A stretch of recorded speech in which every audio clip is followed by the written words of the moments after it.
out fine, 'cause you're an asshole tonight. All right, Jabronis, we're back. How's everybody doing this week? I hope you all had a good week. I certainly did, I guess. But before we start, I want to bring everyone's attention to a video that HBO put out this week. I forgot the name of it. Maybe if I know the technology, I'll put a little link up here or some shit like that for you to click on. But they put out a video of Sopranos slang definitions, words they use throughout the series of Sopranos. Coming off of last week's episode talking about a blind loyalty and Italian traditions and stupid shit like that, it's almost like they watched the episode and decided we need to put this out there for the people to really understand what Libretti was talking about. So hopefully you can go check that out. It's spot on. It's hilarious. It really resonated with me, which is one of the reasons why I'm wearing my Libretti Family Over Everything shirt. Purchased by my mother, given to us by my mother as a Christmas gift last year. So if that's not telling enough, I don't know what is. But check the video out. It's absolutely tremendous. Speaking of tremendous, a couple days ago, I'm washing my dishes in the sink. I look out the window into my yard, and 5 feet behind my backyard fence there's two middle-aged folks going at it high school style, like I couldn't believe, like I've never seen before. I was a loser in high school, so I didn't really see a lot of making out and grab assing and things like that. I was too busy studying, but these two were going at it hardcore. So naturally I turned the sink off. I was watching a little bit, and they're getting into it. They're getting touchy-feely, like nobody's watching, like nobody in the entire neighborhood is home on quarantine, out in their yards on a beautiful day, staring at them making out. And the lady is grabbing ass, naturally. That's what I do. And she gives the guy a reach around and checks his oil. And I was stunned. She got her finger claw style, like liar, liar, claw style, and she just goes right up in there in the old how you doing, right there 20 feet from me. So naturally, I was just like, let's do this thing. So I pull out my phone, I start recording, for my OnlyFans, because you got to give the subscribers what they want. But unfortunately, as soon as I started recording, there were some obstructions with the trees. The wind blew the trees in there, and then they stopped and went about their business on their walk. So I didn't get any hot action for you. That's just the amateur hour on my part, so I apologize. Next time I see that going on, I'll be sure to film the whole thing for you. But subscribe to my OnlyFans. Link in bio. Anyway, let's step into the cage, all right? Oh, no, not the beast! Not the beast! Ah! Open my eyes! Eyes! Okay. This week's Cage Fact is sponsored by the medical offices of Dr. Richard Gozinia, OBGYN. With a 4.8 Yelp rating, Dr. Gozinia has serviced more undercarriages than Ron Jeremy. To schedule your visit today, visit www.peekaboo.com and type in the promo code HOOHA for 5% off your first appointment. That's Dr. Gozinia, promo code HOOHA. All right. I've heard good things about Gozinia.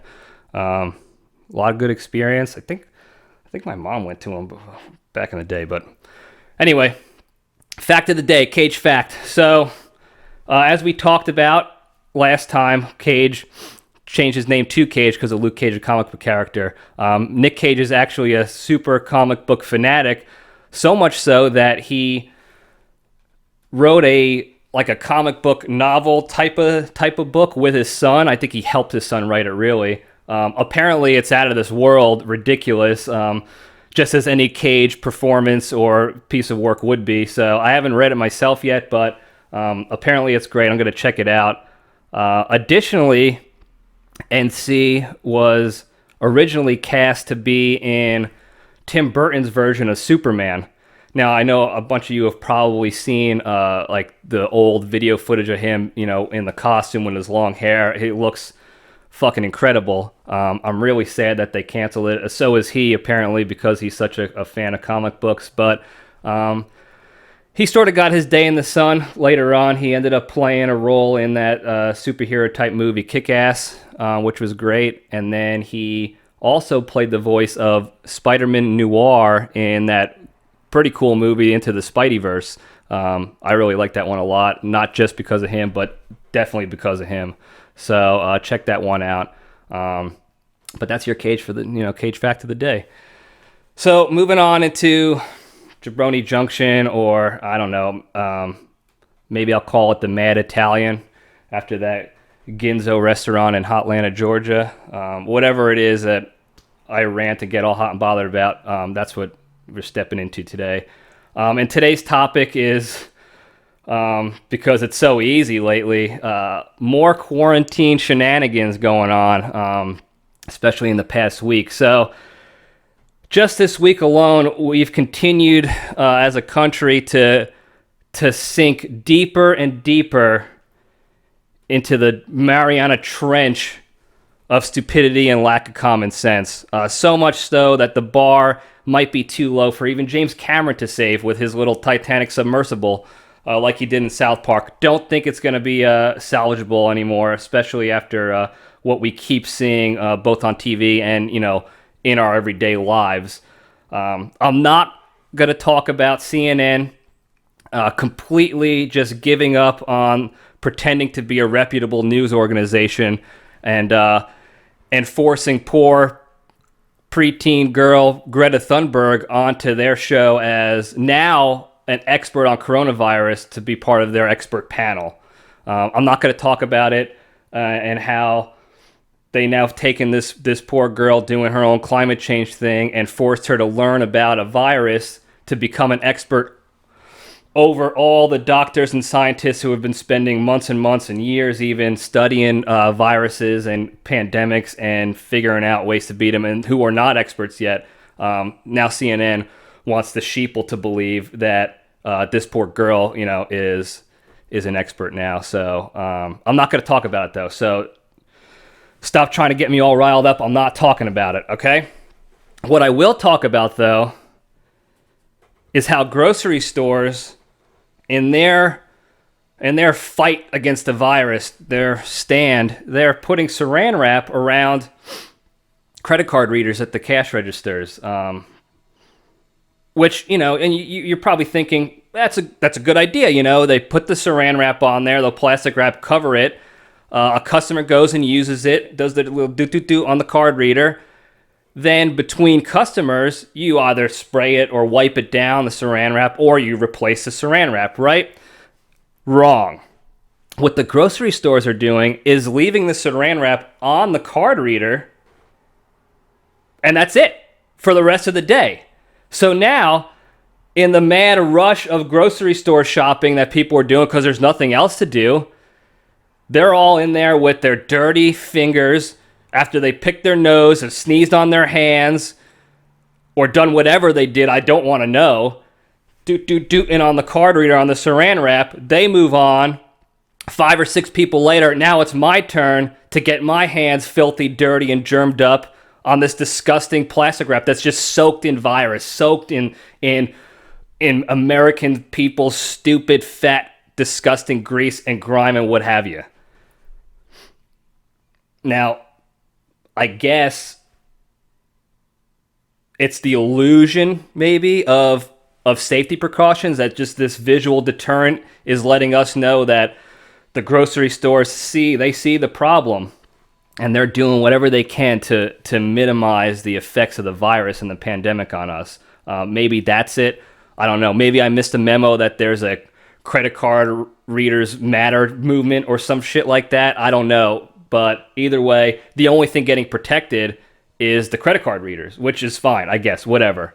I guess I'm the stupid one for thinking that there's a better way to go about this. I guess I'm just the minority. But just when you think we can't get any dumber and stupider, is that a word, stupider? It's a word now. It might as well be, because there's no other way to explain what's going on here. Now there's people cutting holes in their masks because they can't breathe in their mask, or they have to be able to always be drinking their Star Schmucks Frappuccino or their 128-ounce Paunch Burger Big Gulp, or shove their chicken fries down their throat at will. Because these people, I promise you, are going to Burger King. They're not going to McDonald's. They're going to Burger King because they're idiots. And they're cutting holes in their masks to defeat the purpose of an already garbage tactic to begin with. It's already been seen and proven that masks have minimal effect other than that visual deterrent and maybe possibly helping 0.001%. I don't know. But let's just cut a hole in them so that we can stuff our fat faces with bonbons and other garbage, because God forbid we go 15 minutes without shoving something down our throats and being inconvenienced whatsoever with a mask. Might as well just wear a freaking basketball net or fishnet stockings on your head just to complete the image of you looking like a complete jackass and being one too. I don't know. These same people too are the ones who are wearing the gloves, which again, in theory, looks good, right? You're wearing gloves, you're protecting yourself from stuff, you're touching all the things in public at the grocery store, the gas station with the gloves, and then you're touching your phone. You're going in your car, you're driving, you're touching everything in your car with these dirty gloves, not taking them off or anything, spreading all the dirt and grime that you just picked up on these gloves. It's the same as the saran wrap theory. You're just taking this all in and touching all your shit. But that's okay too, because you're doing your part. And I'm the asshole for not wearing gloves, right? I guess it's better than the people who are wearing the gloves, taking them off, and then just throwing them out their car window and littering. I guess it's better than that, right? Because they're too busy and too essential to take their gloves and throw them in the garbage. They're going to go let some other poor schlub get a virus and get sick picking up their trash for them. That's considered. I guess that keeps, garbage cleaners, garbage men in jobs or whatever. I guess that's really nice that they did that. So I appreciate that. But all is not lost in the world. There are people that are fighting and actually trying to go and fight the tyranny of our government, exercising their rights, and out there, they're out there protesting, which from a standpoint as an American, I have no problem exercising your right for peaceful assembly, freedom of speech. If you think if you think there's an injustice, you got to do what you got to do. I completely get it, and I respect the hell out of it, and good on you. What I don't understand are the people out in front of closed gyms protesting, not because they're protesting. That's cool. Protest all you want. That's great. What I don't get is that they're protesting the closings of these gym franchises or one-off gyms by gathering together and doing full group workouts in front of these gym buildings. Now, I know what you might be thinking. These people, they're exercising their rights. Got it. They're coming together in solidarity. Got it. They're making the best of what they have by working out not in the gym because they got to do what you got to do. Got it. Why then are you protesting that gyms be reopened when you're literally proving that you do not need a gym to work out? You just did a full workout, push-ups, sit-ups, lunges, squats, what have you, planks on the sidewalk with your cohorts, got a full workout in protest that these gyms need to reopen. We need our gyms. Am I the only one that sees the flaw in that? I can't possibly be. I'm not a smart man, and I see it. So I know some of you more intelligent folks out there have to be seeing it too. Am I right? I gotta be I got to be right on that, right? It's unbelievable. I don't go gather my friends to protest the opening of an ice cream parlor, but stop at ShopRite on the way to go pick up a pint of ice cream to eat in front of there in solidarity to show that we need ice cream. That just doesn't make sense. Don't open the ice cream parlor. You don't need it. You just got your Ben and Jerry's right there, you fat idiot. So then why are you protesting opening up a gym when you're proving you don't need a gym to exercise?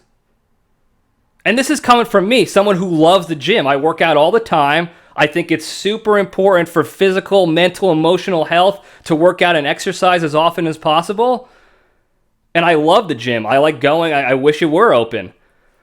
But I'm certainly not going to waste hours of my day picketing in front of a gym and just doing a workout when I can just do that at home and not prove my opponent's point. It's just asinine to me. But maybe I'm the only one. Maybe I'm the only one. But just when you think things, can't get any worse or dumber or more ridiculous in this whole scheme of things, this whole pandemic situation, you would at least think we're in a crisis. People need to come together and think about the best way to solve this problem together. We're fighting, an invisible enemy here, this virus, this pandemic. We need to put our differences aside, be more understanding overall of what's going on, and the people that are still out there working on the front lines, whether it be in a hospital, police, fire, grocery stores, whatever.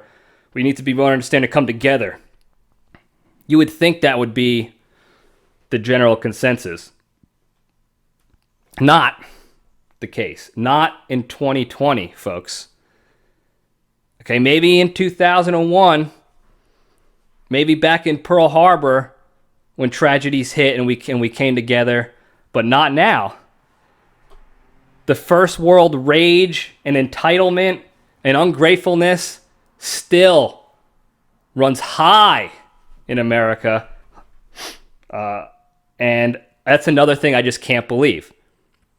My mother went to the grocery store earlier this week, ShopRite. Now, the ShopRite in New Jersey is a huge establishment. New Jersey is a giant.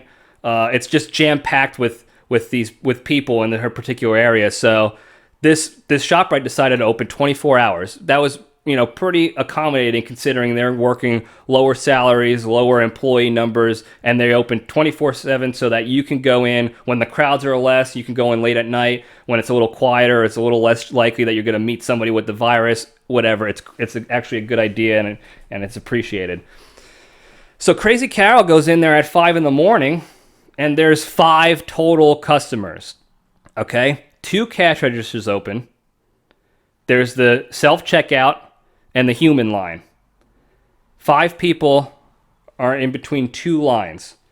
And behind my mother is this, I don't know what you want to call her. I'll call her a lady for now. This lady with a cantaloupe. Now this lady quickly turns into an absolute swamp rat Karen and starts screaming at the cashier in the human line to open up a 3rd line because she's been waiting in the back and she only has a cantaloupe. Screaming at her. My mother doesn't say anything yet. And now this lady has demanded to speak to the manager. So this manager in there at 5 a.m. comes out of his office to have to politely tell this lady, "I'm sorry, ma'am. There are 2 registers open. There are only 5 people here at 5 a.m. You're going to have to wait an extra 30 seconds to cash in your cantaloupe and be on your way." Well, this lady was not having it. Karen came fangs out, screaming and laying a tapestry of curse words on this poor manager like nothing you've ever heard before. So bad that Crazy Carol, who never shies away at an opportunity to berate a complete stranger in public for being unruly is in complete stunned silence. I've maybe seen that 2 or 3 times in my entire life, that my mother was so stunned that she had no words and did not go full Carol Libretti on this lady. That's how aggressive and angry this hood rat scuzzbucket was. Because she needed her cantaloupe. I needed to get my cantaloupe purchased and on my way because I'm in a hurry. I am in a hurry at 5 a.m. on a Tuesday. Listen to me, lady. Listen to me very good. Because I know you're probably listening to this and you're going to report me because that's what you Karens do. You get pissed off at something super dumb and then you report it all the way up the chain. Listen to me good, Karen. If you are in a grocery store at 5 a.m. on a Tuesday, you are not essential enough to be in that much of a hurry. Okay? I hate to break it to you, but there are more important things going on, more important people out there than you with your stupid fucking cantaloupe at 5 in the morning on a Tuesday in the middle of the work week. You're not working. You're at the grocery store. You're non-essential. You don't need to be in a hurry to get your cantaloupe back to the house. It's not going to go rotten on you unless you're driving from New Jersey to California or Alaska, and it might go bad then. Otherwise, shut your mouth, wait the extra 30 seconds, and stop berating this poor manager. I talked to the manager, and surprisingly enough, he was more than okay with it. He actually welcomes that, and why wouldn't he? He turned down a job as a CEO of Amazon to provide a better life for his family, move them up, put food on their table, improve their station in life, their living conditions. He turned that down so that he can become, a part-time manager at a grocery store, wake his ass up at 3, 4 in the morning to leave his family in the middle of a crisis and risk getting sick so that he can go in there with 5 customers and get berated and cursed at by a Karen who needed her cantaloupe. He said that's why he does it. And I applaud you for it, sir. I applaud you every single day for doing that because I can never do that job. So thank you for turning down your CEO gig to go be the manager at the New Jersey ShopRite because without people like you, the Karens would just be running wild and there would be bedlam everywhere. It'd be bananas. So thank you for that. Honestly, I just don't understand what's going on right now in the world. Politics aside, just the reaction of the people and how we're going about this is so embarrassing to me. I mean, there's nothing else I can do except continue to bitch about it here with you fine people until hopefully maybe it goes away. So we got to spread the word more and identify and bring to light the stupidity going on so that we can raise the bar back up a little bit again, get the common sense going again. I wish there'd be a president that runs on that campaign platform, bringing common sense back to America. One day, though. One day. All right. I'm done bitching for today. Thank you for listening. Please go ahead and subscribe to the YouTube channel. If you haven't already, tell your friends if you like it. If you don't like it, tell your enemies because honestly, I'll take all the viewership I can get. That's what I'm here for the people.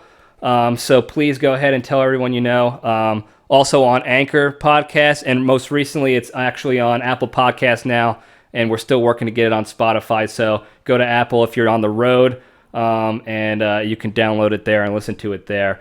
Also, some exciting news for everybody.